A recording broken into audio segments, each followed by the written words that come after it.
Part 1 में हमने देखा कि कैसे उबर का 30% कमीशन मॉडल और राइजिंग सीएनजी प्राइसेस ने ड्राइवर्स की डेली अर्निंग्स को निचोड़ के रख दिया है। लेकिन पार्ट 1 के बाद सबसे बड़ा सवाल ये है कि जब हर कम्यूटर राइड्स कैंसिल होने से परेशान है और हर ड्राइवर रोड साइड पर फ्रस्ट्रेटेड बैठता है, तो उबर इस सिस्टम को फिक्स क्यों नहीं कर देता? क्या उबर को समझ ही नहीं आ रही है कि उनका मार्केट शेयर इंडिया में ड्रॉप हो रहा है, या फिर कहानी में कोई ऐसा कॉर्पोरेट ट्विस्ट है जो नॉर्मल पब्लिक को दिखाया ही नहीं जाता? आज के इस एपिसोड में हम सिलिकॉन वैली के वो काले राज खोलेंगे जिससे उबर का ग्लोबल मैथ कोलैप्स हो रहा है। हम देखेंगे वो 3 नए जीरो कमीशन राइवल्स जो उबर की $100 बिलियन की मोनोपोली को इंडिया से हमेशा के लिए उफाड़ कर फेंकने के लिए तैयार हैं। आगे बढ़ने से पहले चैनल को सब्सक्राइब जरूर कर लेना, क्योंकि ऐसी बिजनेस ट्रांसपेरेंसी आपको और कहीं नहीं मिलेगी। पहले बात करते हैं उबर के सबसे बड़े ट्रैप की, न्यूयॉर्क स्टॉक एक्सचेंज। उबर एक पब्लिकली ट्रेडेड कंपनी है।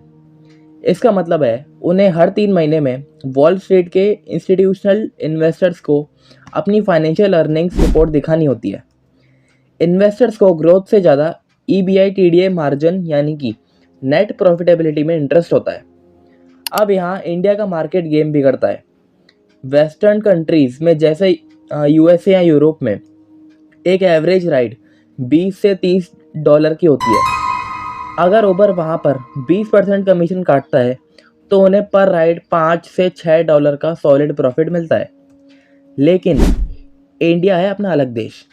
इंडिया एक high volume low margin market है।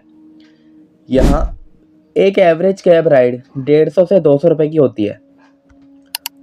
अगर उबर यहाँ कमीशन 10% करते तो उन्हें पर राइड सिर्फ 15 से 20 रुपये मिलेंगे, जिससे उनकी app operational cost, GPS server cost और कस्टमर सपोर्ट का खर्चा भी नहीं निकलेगा। इसलिए उबर मजबूरी में ड्राइवर से 25 से 30% कमीशन निचोड़ता है ताकि वॉल स्ट्रीट पर बैलेंस शीट ग्रीन दिख सके। लेकिन इसका रिजल्ट क्या होता है? Local market collapse. और ये कोई पहली बार नहीं हो रहा, हिस्ट्री देखो। चाइना में लोकल जायंट दीदी DIDI ने उबर को इतना गंदा बजाया कि उबर को अपना पूरा बिजनेस दीदी को बेचकर चाइना से भागना पड़ गया। सेकेंड है साउथ ईस्ट एशिया। ग्रैब ने उबर के रीजनल नेटवर्क को कम्प्लीटली बाय आउट कर लिया। और रशिया, येंडेक्स ने उबर को मार्केट से ही बाहर निकाल दिया। उबर हर उस कंट्री में हार जाता है जहां पर लोकल प्लेयर्स ग्राउंड रियलिटी के हिसाब से प्राइसिंग सेट करते हैं। और अब एग्जैक्ट वही हिस्ट्री इंडिया में रिपीट हो रही है।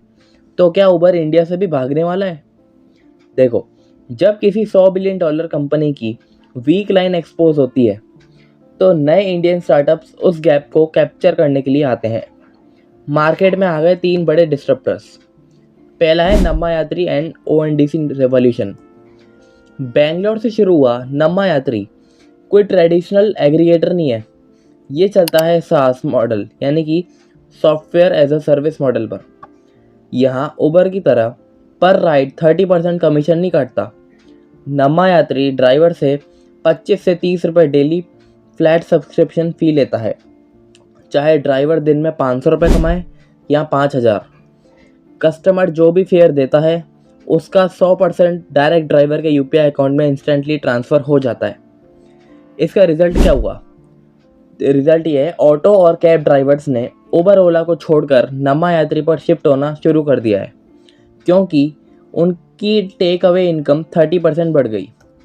सेकंड है inDrive and the bidding war.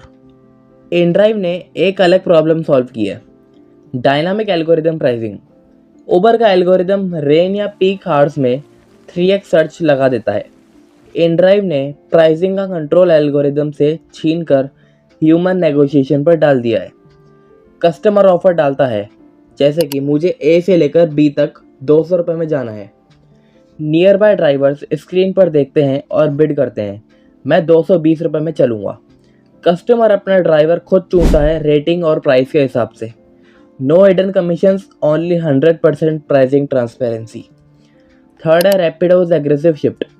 Rapido ने पहले बाइक टैक्सीज में मार्केट मोनोपोली बनाई, जब उनके पास लाखों एक्टिव यूजर्स का ट्रस्ट आ गया, उन्होंने कैब्स और ऑटो सेगमेंट में एंटर कर दिया with capped commission rates. Rapido direct user Uber के कोर यूजर बेस को ब्लीड कर रहा है। जब आप ड्राइवर्स का ध्यान रखना बंद कर देते हैं, जब भी कोई कंपनी ड्राइवर का ध्यान रखना बंद कर देती है, जैसे कि उबर कंपनी, तो ड्राइवर्स अपना अलग पैरेलल इकोसिस्टम बना लेते हैं। आज इंडिया के हर मेट्रो सिटी में no AC movement, union offline rides और व्हाट्सएप बुकिंग ग्रुप्स चल रहे हैं। ड्राइवर्स उबर ऐप को सिर्फ कस्टमर का एड्रेस और कॉन्टैक्ट ढूंढने के लिए लोकेशन टूल की तरह यूज़ करते हैं। राइड एक्सेप्ट करके कैंसिलेशन मांगते हैं और बोलते हैं, भैया आप कैंसिल कर दो, जो फेयर दिखा रहा है उससे कम 20 रुपये कैश मुझे दे दो, और कस्टमर को 20 रुपये का डिस्काउंट मिलता है और ड्राइवर को 30% कमीशन की बचत होती है और उबर को 0 रुपये मिलते हैं। लेकिन दोस्तों, इसका एक बहुत बड़ा डार्क साइड है जो आपको पता होना चाहिए सबको, आपका पर्सनल सेफ्टी रिस्क। जब आप उबर की राइड ऐप के अंदर लेते हो तो आपको live GPS tracking, emergency sauce button and share location option और थर्ड पार्टी मेडिकल इंश्योरेंस मिलता है, राइट। लेकिन जैसे ही आप ड्राइवर के कहने पर राइड कैंसिल करके ऑफलाइन कैश राइड लेते हो तो आपका सेफ्टी कवरेज एकदम 0 हो जाता है। अगर रास्ते में भगवान ना करे कोई एक्सीडेंट या मिस हैपनिंग हो जाए तो ना उबर की कोई लायबिलिटी होती है और ना ही जीपीएस रिकॉर्ड। ये short term savings late night travellers और वुमेन कम्यूटर्स के लिए बहुत बड़ा, मतलब बड़े से बड़ा थ्रेट है। तो इस पूरे केस स्टडी का अल्टीमेट कंक्लूजन क्या है? क्या उबर इंडिया से कम्प्लीटली ख़त्म हो जाएगा? आंसर है नहीं, लेकिन उन्हें ट्रांसफॉर्म होना पड़ेगा। वीसी कैश बर्न से आप लोगों को डिस्काउंट्स देकर हैबिट तो लगा सकते हो, लेकिन अगर आपने सप्लाई साइड यानी ड्राइवर्स का पेट नहीं भरा तो आपकी मोनोपोली कोलैप्स होना तय है। उबर को अगर इंडिया में सर्वाइव करना है तो उन्हें अपने हैवी कमीशन मॉडल को मारकर सास यानी कि software as a service subscription model पर आना ही पड़ेगा। इंडियन कंज्यूमर्स और ड्राइवर्स अब स्मार्ट हो चुके हैं, वो उस प्लेटफॉर्म के साथ खड़े होंगे जो ट्रांसपेरेंसी और फेयर कंपेंसेशन देता है। आपका इस पर क्या सोचना है? क्या आपने उबर से नमा यात्री, रैपिडो या इनड्राइव पर स्विच कर लिया है? अपने थॉट्स नीचे कमेंट सेक्शन में ज़रूर शेयर करें।